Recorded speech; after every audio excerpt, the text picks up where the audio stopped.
So hello to everyone who's watching. Welcome to our new video show with the amazing Erin and myself. It's called Create and Collaborate. I'm so excited to be doing this with you, Chloe. We were just talking backstage and we'll dive into this more, but we're both just like, take a leap and see how it goes, people. And so I'm super excited to be collaborating with you on a collaborative podcast. We are delighted that y'all are with us on episode 1, watching the journey unfold. So do you want to just dive into our topic for the day? How does that sound? Yeah. So we figured, right, since it was called Create and Collaborate, let's just talk about collaboration. That's what brought us here. I also think it's really, really big topic this year because last year we all didn't know what the heck was happening and we were just trying to keep our head above the water. And I think that we were just kind of trying to fumble our way through and think like, okay, how do we deal with this situation? How do we get past it? And one of the things that was really beautiful that happened is that a lot of people came together. And it became much more, it was kind of like back in the day where you helped your friends out. You had to be there for each other. And I think that that's why this year, now more than ever, collaboration has to be at the forefront of all of our businesses, and realizing like you don't have to do it alone. You don't have to know all the answers. You don't have to have everything figured out. Like Erin said, the reason that we work well together is because we never know what we're doing in the beginning. And we never really, even though we're both organized and we plan things out a lot, we kind of just make the decision. Then we go and we do it and then we learn. So that's kind of where I see collaboration has to go. It can't be this whole thing of like, let's plan this big launch. Let's go plan this whole year out, because the truth is you don't know what's going to happen this year. Just like you didn't know what was going to happen last year. And no matter how much prep you did, it all went out the window very quick. And even when you thought you had a handle on things, something came along and threw you off. And that's the thing that I think stops people so much in their tracks. Like they have this route figured out of like, it has to be this way, or we have to do it right. And what happens is like when obstacles come up, like you're no longer able to adapt to them quickly.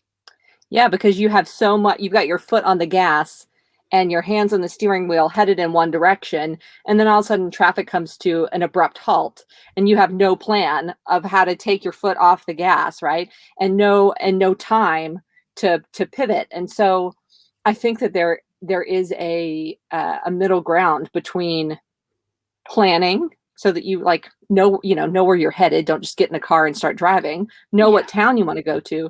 But then also you have a steering wheel and a brake pedal and a gas pedal for a reason. Use them. Be aware of what's happening on the road in front of you, and don't go so fast with such blinders on that you can't turn the car, right? Yeah.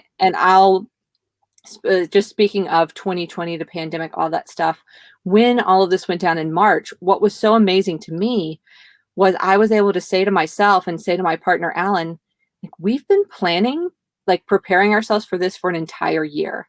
Because for those of you guys who don't know me well, you may not know that I'm a nomad. So we've been traveling for almost 2 years now, full time, until we got stuck during COVID. But we were traveling for an entire year, and I learned so much about going with the flow, releasing the need to plan, because I really get anxiety if I have no idea, like, what are we doing today?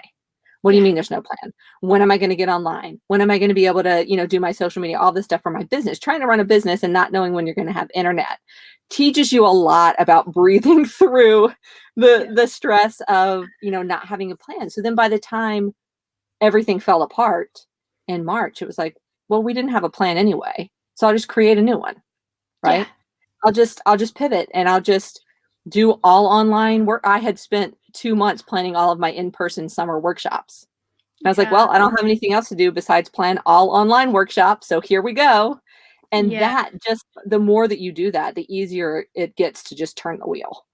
Right. Yeah, I think that's true. And like you really were traveling on the road. Like you did not have like a steady base or a home or anything like that, which was the coolest thing in the world to just, I think that says a lot about being able to like just build a business online and build a lifestyle around that. But it probably taught you a lot of skills of like how to like adapt quickly and just like survive in more extreme circumstances. Because I've been there in wintertime. It is mental how cold it is. Like I have Raynaud's, and so when I'm sitting in my room just now and it's warm, my fingers are going black and purple. Like, and when it's -14, forget about it. Yeah, we actually last year we tried to get out of the cold and ended up like realizing which it's chilly everywhere in winter, so you might as well just like embrace the chill. But yeah, Yeah, our body temperature has adapted. It's not cold to me when it's 30s anymore. that's Um, crazy. all I'm of my always cold. yeah, but it's like it. So that's like the Wim Hof method, which is if you just stress your body a little bit constantly, purposely, then your body will adapt to it.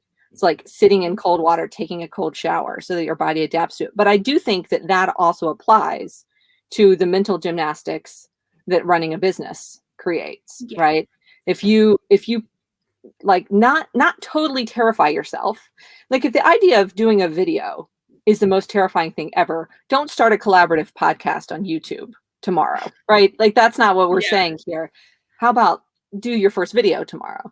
But if you push yourself slightly every time, then what you have the capacity to handle without getting stressed out becomes bigger and bigger and bigger. You expand your comfort zone by Yeah. sticking your toe out of it as much as humanly possible. Yeah, I think there's a lot to be said for that. But I will also say, like, doing stuff with someone makes it a lot less scary. It also makes you way more accountable. Like, if you're somebody who gets like anxious or in your head, which I am one of those people, like one of my favorite things that you bring out in me is that whole like, let's just go.